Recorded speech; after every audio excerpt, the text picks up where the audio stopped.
The year is 2027, the location is Tokyo, and we follow this insecure high school student. Someone who's working on his confidence, but he's not necessarily seeing a lot of results. Anyway, suddenly his daily routine is then disrupted when he meets a stranger. Someone who appears to have come from the future in order to fix some things. This is basically when the movie dives headfirst into science fiction territory, because there are a few layers to this that slowly begin to peel back. It turns out to be a little bit more complex than it initially lets on, with a few twists and turns too. And things do get a bit nutty, but the stranger's mission seems simple enough. He has to correct something that went wrong and he thinks he knows how to achieve that. So that's basically what grounds the whole story and keeps it on track. Keeps it somewhat coherent for the most part. However, I wouldn't say it managed to keep me on board all the way through. Because as simple as the basic premises and the core of the story is, the further into it we get, the more complex it gets, and honestly it started to lose me at some point. More towards the end. I tried to keep up, but I'm pretty sure I lost track of all the layers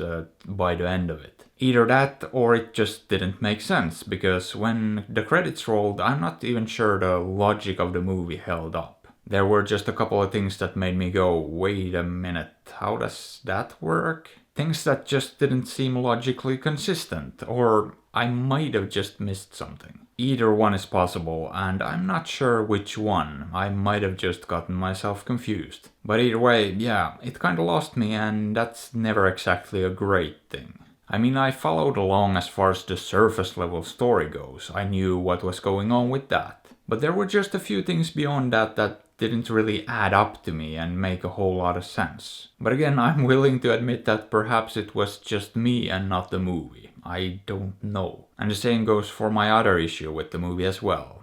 Because I just didn't really care. Not for the story or the characters. I just didn't get invested in it pretty much at all. And I don't know why exactly. Maybe it was just the lack of character development and depth. I'm not sure, but I never cared for the protagonist or his struggles. It did have a couple of emotionally effective moments though, I will give it that. But those seemed to work despite whatever else was going on in the movie, not because of it. So yeah, I can't lie, I didn't find this to be all that interesting or compelling. However, I will have to say that it's beautifully animated and I love the creativity put into it as well. Because as I said, it gets pretty nutty and at certain points it gets kinda out there. And the visuals complement that perfectly. They nailed it when it comes to all of that.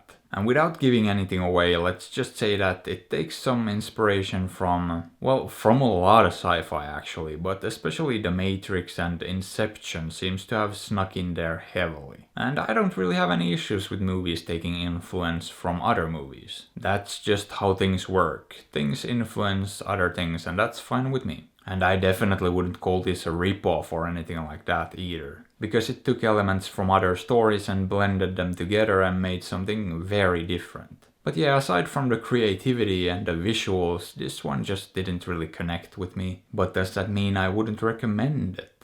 I'm not sure. I think some people might like it a lot more than I did. So you know, if a trippy sci-fi anime about someone attempting to correct their past mistakes sounds interesting, maybe give it a chance. Or don't. After all, I'm not your dad. But hey, what are your thoughts on this? Have you seen it? Did you like it? Let me know. And if you enjoyed the video, maybe give it a thumbs up or sub to the channel because that would be fantastic. And if you'd like, you can also support me on Patreon or PayPal through the links in the description. And as always, I appreciate you and thanks for watching.